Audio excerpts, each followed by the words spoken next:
Hi, this is Bulletin May.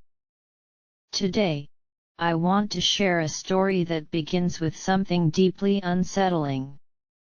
There's a girl who witnesses a horrific accident. It is the kind of scene that not only frightens you in the moment but continues to follow you into your dreams long afterward. At first, she doesn't understand what has happened to her at first. Later, an elderly woman appears and quietly helps her confront the truth. This grandmotherly figure treats her with kindness and gently brings her home, wanting to protect her from anything that might harm or target her. Gradually, the girl begins to see her not as a stranger but as someone who feels like family. The grandmother has a grandson. The moment he sees the girl standing next to his grandmother, he immediately tells her to leave. There is no hesitation and no politeness. He seems like the kind of person who might bite if you came too close, and every word from him sounds like a warning.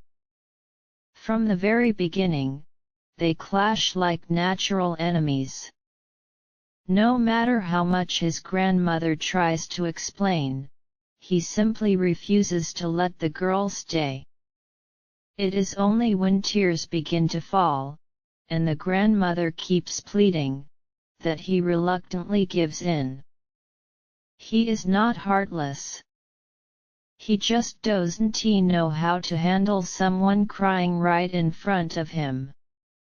Looking back, that small moment feels like an early sign of what is to come. Their daily interactions look like a one-person performance to outsiders. To them, something is shifting. He starts out unwilling to even look at her as she moves around the house. Over time, he becomes accustomed to seeing her appear repeatedly. Whenever they meet, the atmosphere becomes lively and filled with arguments. Gradually, those arguments become the space where their emotions begin to change. When the grandmother runs into trouble, everything changes. The boy panics and rushes out into the rain to find her. He tries to keep half of himself dry so the girl will not get soaked. Eventually, he admits that he never hated her. He only hated his own limitations and ended up taking it out on her without meaning to. The girl cannot understand what he truly means.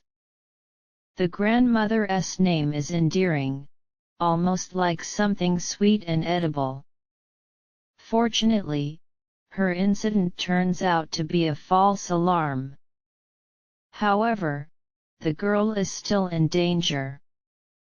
She is no longer an ordinary person and may be targeted by things that do not belong in the normal world.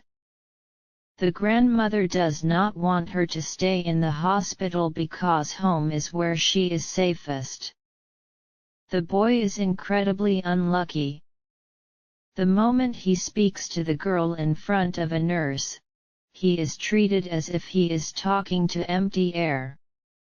The nurse even gives him a look that says she might call security.